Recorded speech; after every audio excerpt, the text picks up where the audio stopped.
Bonjour, aujourd'hui je vous propose une réflexion autour du harcèlement scolaire.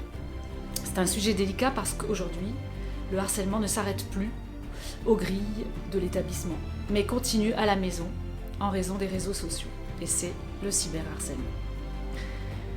Je vais d'abord définir ce que c'est que le harcèlement, parce que beaucoup emploient ce terme dans des situations qui n'en sont pas vraiment, et cela revient à ajouter une gravité excessive entraînant des angoisses plus que nécessaires. Alors, qu'est-ce que le harcèlement ? Voici la définition tirée d'un site très sérieux, puisque c'est le site education.gouv.fr.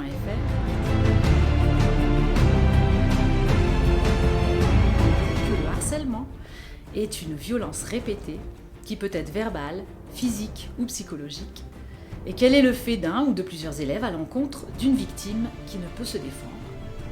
Il y a 3 critères à retenir pour parler de harcèlement en milieu scolaire. Tout d'abord, la violence. C'est un rapport de force et de domination entre un ou plusieurs élèves et une ou plusieurs victimes. Deuxième critère, la répétitivité. Il s'agit d'une agression qui se répète régulièrement durant une longue période. Et le troisième critère est l'isolement. La victime est souvent isolée, plus petite ou faible physiquement, et dans l'incapacité de se défendre. Enfin, ça c'est discutable, j'y reviendrai après.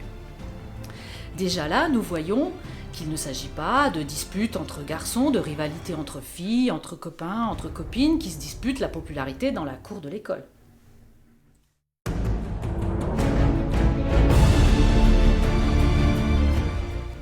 Alors, comment réagir si on découvre que son enfant est victime de harcèlement ? La tentation est grande et légitime d'aller tout de suite en parler au chef d'établissement, au CPE pour le collège ou au directeur pour l'école. Autrement dit, faire intervenir les adultes au secours du jeune. Cette attitude est à double tranchant malheureusement, c'est-à-dire qu'elle va indiquer à votre enfant de manière implicite qu'il n'est pas capable de régler cette situation tout seul. Donc, ça va entraîner une perte de confiance en lui. Et du côté des agresseurs présumés, vous allez leur faire croire qu'ils sont tout-puissants parce qu'ils arrivent à mobiliser toute une équipe d'adultes autour d'eux. En général, les études ont montré que cette attitude ne donnait pas de résultats franchement positifs sur la baisse de ces comportements. Ceci étant dit, maintenant, qu'est-ce qu'il faut faire ? Ce qui est important déjà, c'est d'écouter votre enfant. Écouter ce qu'il a à dire et lui permettre de pouvoir tout vous raconter, sans vous effondrer. Contrairement à ce que l'on pense, ce n'est pas parce qu'un enfant est roux ou parce qu'il est petit ou parce qu'il est enrobé qu'on s'attaque à lui. C'est plutôt parce qu'il ne sait pas s'affirmer, ne sait pas répondre ou il est trop obéissant. Tout dans son attitude montre un comportement de soumission, c'est-à-dire qu'il se promène dans la cour en ayant le dos un peu voûté, la tête rentrée et le regard vers le sol. Il ne regarde personne. Voilà qui en fait une proie toute désignée. Alors, qu'est-ce que vous pouvez faire en tant que parent ? Eh bien, les encourager à se défendre, à s'affirmer, tout en restant correct, évidemment. Il ne s'agit pas de se battre ou d'être impoli. Il y a déjà la posture corporelle. Vous pouvez lui en parler, lui dire d'adopter une posture d'affirmation, se tenir droit, regarder les autres dans les yeux, entamer des conversations, etc., etc.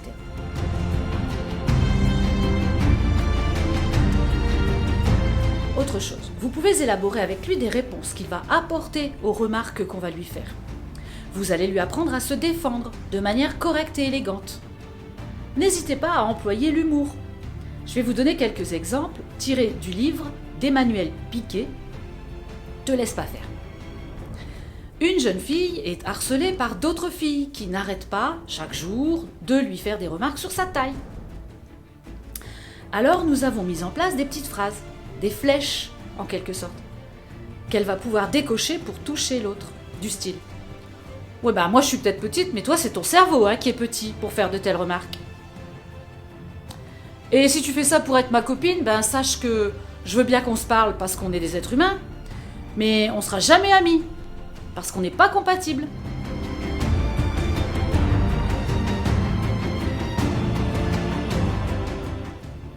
Une autre fille vient parce qu'elle est embêtée par un garçon qui rassemble d'autres garçons pour venir l'attaquer pendant la récréation.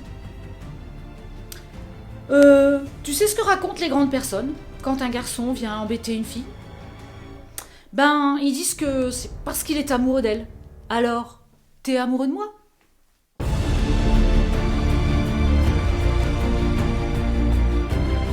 Enfin, un garçon qui se fait embêter parce qu'il n'aime pas le foot pourrait répondre: bah ouais, je joue pas au foot parce que moi, c'est le basket que je pratique. Et je peux vous montrer si vous voulez.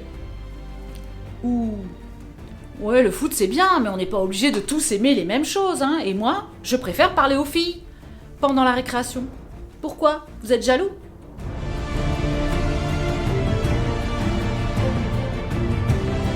Enfin, vous avez compris le principe. Maintenant, à vous d'adapter les phrases à votre tempérament et à celui de votre enfant. Voilà.